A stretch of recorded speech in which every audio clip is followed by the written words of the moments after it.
The TAWIAH'S so I day. Well, Mammy, yes, some way. Bibi shall see. I know Bibi Bibi shall see, and they say, Sir, I'll be before 1 month to a was 1 month conya mianim and slap on the Fefra. Sir 2024 we a bed Daniel issue. What it? Bible say, thou shalt not touch my anointed. But one must be catch or say anointed be rough as I saw your name. Amen. Amen. And or no Yamian was them any president no was them why I am far. O Yamese men for Sanka, the Masran and walk. On one casa bresson obey you be manako yina 10 according to Bible. Abra David ya boni yina no Samuel and no smart so go yina 10 Adena and before bressa amobele omo ha mo hosa. Okay, dia koso Ghana yina ye nim bibia o na ni yina be duru 2024 what did I make no yet sika so say ho chere yes me ba be gudara me say ofafa hutu wa mu ne tugara me say no impelifon wa na mo NDC fo na SNPP fo so mu no moteso o mu no moteso ya fancy kobra tewia ewo no Yangongo be some penny for no. Say MPP penny for. Yango be some woman. Say, hey, na adia. Say Vivian so mba say ni huti. And I say obi kwaka no. What is so the can say why ye enioma ma kufuado. Ane, nti o man 6 months. O man 6 months say o me ye den. O me dase anyesa no. Obewu. Let's say nim 6 months na eson ya na so 6 months na okaye no unim de esi wechire. Okay, unim de esi wechire. Amen. What you say minimum obi otena konwa so na ye papa kai oba wo ncha ma obo ani wi a no hu se enioma fo na oye no obi betuma betuma na oba be kun D4 and I say also okay obi what American president bi ono so ko le krechi member dinana woni ma bodi na se nyina ne yeye so ni ma boy e de ni what you say na member na nya onu e o se na nya onu nti okay enti ya de ya kan se adifo yensuro bibia ya che Daniel tumu ba no je ni Nyankopon de oka bia na ye no ni nti no ja ta ko na ntuma nya na hwe MPP for sachira o mo adwen ODIFO covenant area wa wusu onwi according to the Bible abra ODIFO Elisha owi ya no when enwosra no ho na mo ndiri se Nyankopon ka se na to ne sa frɛ no Nyankopon to ne sa frɛ no a anka mpie ewia kete ban se owu anopa o what is owu anopa ana okọ obra na hu se owu anapa kasa se nunu be frɛ ebusiafo na me hu se owu ahomache anase owu endre nbre anase owu ena no pe ba ye de ye nsentwofo de news ni de ye nya no pa anti na wo se ye ehwehwemu ansa na ye hu se anti hwehwemu ne de nam so ade owu ni na ba ni na ne se papa ne be ka se wa ye adwuma ma MPP4 na na do danko akofo we de safo adanse na eka se wa ye adwuma ma nto me da ase na se president bi na oye ma na kase mre odidi ai ekomkrande no na wa ya mo odwuma ye ni su se na ketua na wa baba kan che so begu ni mo ase enti me fa ko bi amia ho basa ye nim se the president na do danko ekufado no be dodo na so kase Nyankopon de yi ni ma Ghana o se wa ye na mo Ghana Nyankopon Ama ka na na twa wo mai ka se a ne na ka se da bi hwe ne wa no ye mfanto fo se ka se mo na ka se oye Levio aye no kra Ghana fo bi no mu e ka se oh ye no na kupon ana yi ni mai o se wan last papa obi frɛ bi fi Kumasi o se si ani memu aye din o na be se ade na ya no to aba no ma MPP o se aye ma ban pa na si ad baby edu ni de am say yo abisi wa Bible mu na Samuel peni o Israel so na Israel for na akoye ye pa ohene ye ma ye si hene maye na o se mo angasa mo nya den mo ni ohene na ye koyi fasoso ande minimo unimo ye koyi na si so enti ye kokromoti no de ye peno ene ye nya no enti ODIFO KWABINA TAWIAH'S wo na ewo ni de me a me ti he de sofo adanse me a me ti he de enye wukwa bibi wa chire se busuafo no betu anamo akọ nyame adifo nchen a o mbe biebie so e de a chire wo ba ye hwe so a question meto ama mumie ba me sha se wo sofo eskimo ye hwa adifo muhu ade nti na se adifo muhu ade ebesi na ensi ye ana muhu na kire se prophet adifo KWABINA TAWIAH'S we hu se sign we e ba na me Pastor John the Baptist so no so ODIFO ai ya de tu via se na oyene hye mera se obi amesa omu ina amesa ye no na ye ne kan se ne ba anaso fuso se ne ba beka ne ba na sa ya no ne papa bi sa ne se dia na ope and also ope John the Baptist niti the John the Baptist wo hu se be twa niti oh on say Bible so say we ye adifo say wo hu ni ebesi ene ni ensi Bible say the way wada the dino e na madia na de ehintaro so e yo no Yakobon adia anything difo yi we hu say ni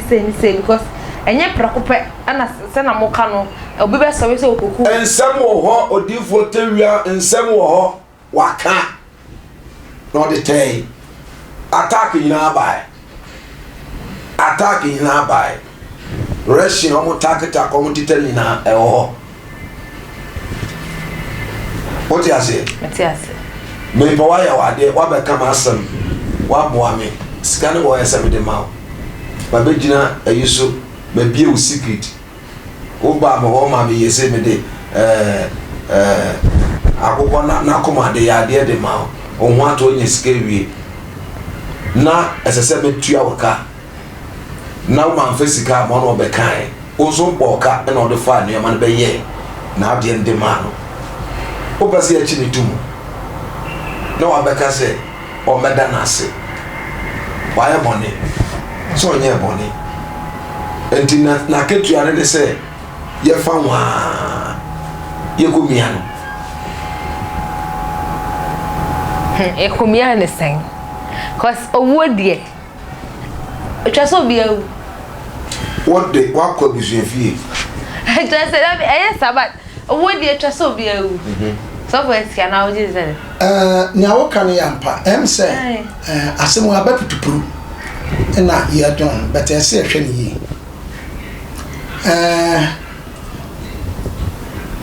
media ni American say so for KWABINA no ODIFO KWABINA TAWIAH'S wu no say bibi wa chira mpa ayo no na why me ba to uti onyame difo pa de anyame nwosra wo wo so de wo se hu se wutumi onyahu fela asayechi anya fela obenya because uradi ji na bata free uswa because they be kai say me try ne be kai say Dr. Jesus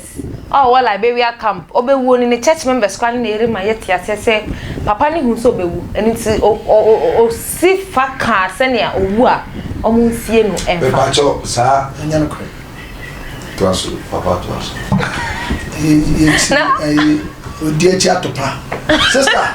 ni atene se odifo pa wodi wudi se nyame pa okay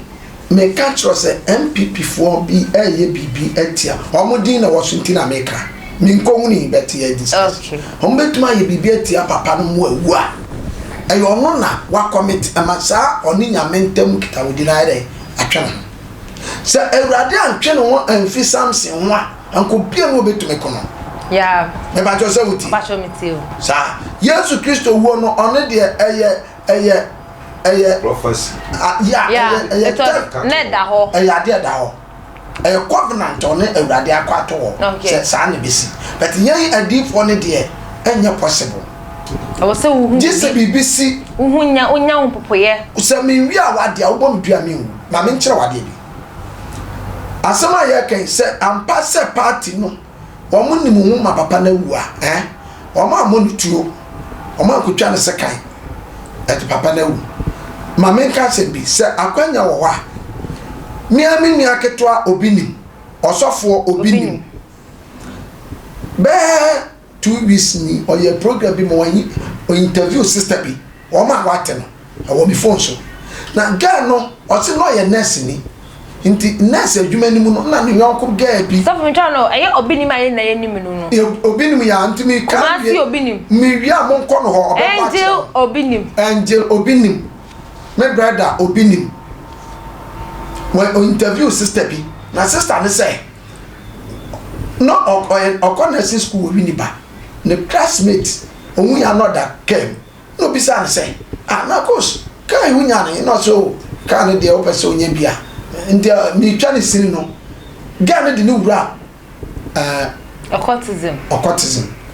ho no anajo that day na anajo mo brain iska Ghana's come na be say 10 billion wow ena spirit ne ka chance onfa emubi nkoto ka Satan na 207 over 15 years ago 207 on top 4 nti Ghana koto 274 ni nyina anya accident moja Winneba Road and Kumasi na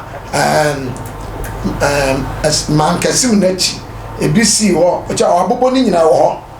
ena gari ni ama me kofa asase me abai oti na ODIFO kese bi wo man Ghana ha papa no wa bin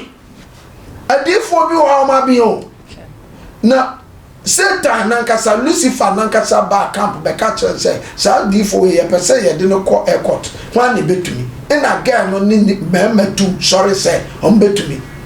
into okansa no Satan nankasa ma won hu amodin on betumi de defeat man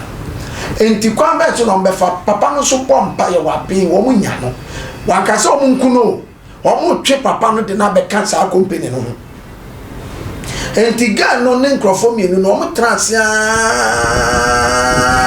agera ba o tin se papa de nya do betumi akono enti ne ma no o mu ye adwuma no o mu de sunsun befa ho de nya papa no na ne ma no so be de na ba ko bi wo ma no o yare adwama ho so ati ase enti ono so no mo faaye ono so no serve papa no man nsuo na de enti adwuma na ye no ye nkrofo na egu ye nchen no o ma na de ekọ oseyem okay o mo na bekọ akwaje bribe no ade aba ya ba o mo na benya o de akọ enti sofu ya America no aso according to guy ne say o mo de sa bad spirit no efa sofu ne ba no so enti say obanum nsuo na o mo de sa tumi no ama boy no nti osoka no ma na be no mo di bia ka papa no mo nya yare e ko da hospital so ati asenti afi ono gari da no sofo be ma sofo e ko bompa ye e ma sofo na yare hwe minia edu ba bia yesura sa me ka se bi ma kwa bi wo man kase mo ne menka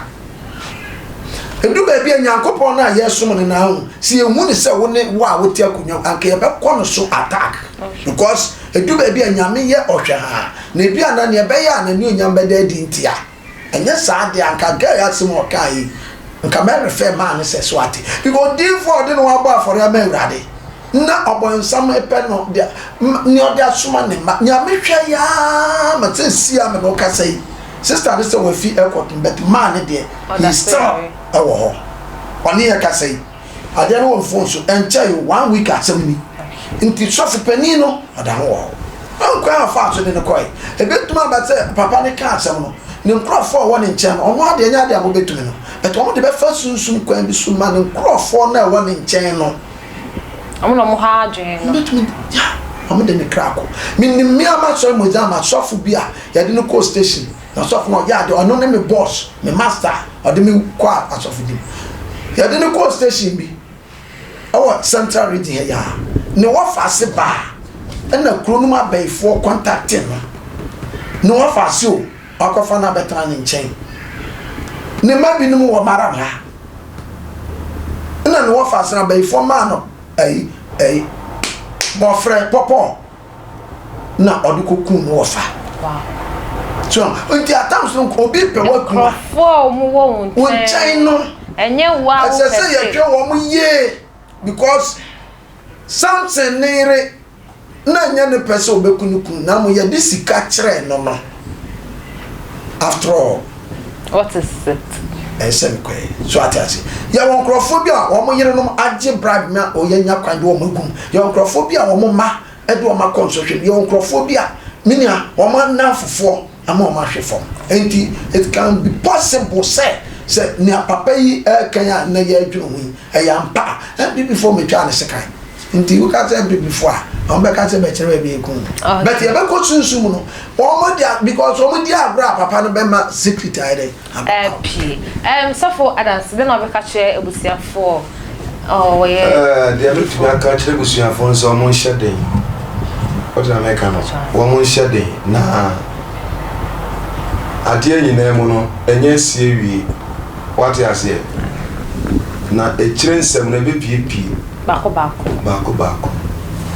sana menua o me papa menua bibia ODIFO ken ya de fa ne bawo ya de fa hwan di na daso sofa david ya de fa na baso na yensa kan no ya de fa na yereso na na yensa kan no owu di na daso okay one mo na and we are yet to know and the confirmation ever Inti safo adansi de no train confirmation or train crofo wo prophet na bia na confirmation be ba na nyame na ana eku you see yeah on na make say it will happen say two times and two things nyankopon hwe ba bia epem kona oya davet afi ne shira ho nti pam no twa no wafa na de nyame no yeso no ono obi ankotwe yes nti wafa ebetuma basa go nyame ja no kakra bi ko nanim a obefi adom num okay ebetuma basa ebi nso ebetuma basa ekwan ofa so be share politician fo nimu no na ama na ho abakwan mama we because nyame nso ma na akwa gogu nanim ase me ba cho so atati ono na ma no kwa say ampasa ne o kana mi omo ba ho mama obi na sesi beto ono na obeka obi ate sesi abo ya bom ya ate se moka nti se we fit me shatar white na mte ha se me de me nkoka obi a oye ko ta adwuma ana enwo adwuma pe matare ni ma sei pa cho so atati nti se wo she white na nti se wo she white o she black so a na nti se o she black na ebusiafo ha ana university da se pa say de bia mudum nim de ebetai ye china revelation behind prophet KWABINA TAWIAH ni wo no so far that say ka say ye train confirmation so for SK Ocho so chere say bia na ye nyame eduso a no mo de fa ne nkrofo na ne ma esom no ebusia aha anene ye de nkwantanan so ebisa ebesi asidan komo we be our type production no echimide ene akosia spakose yakram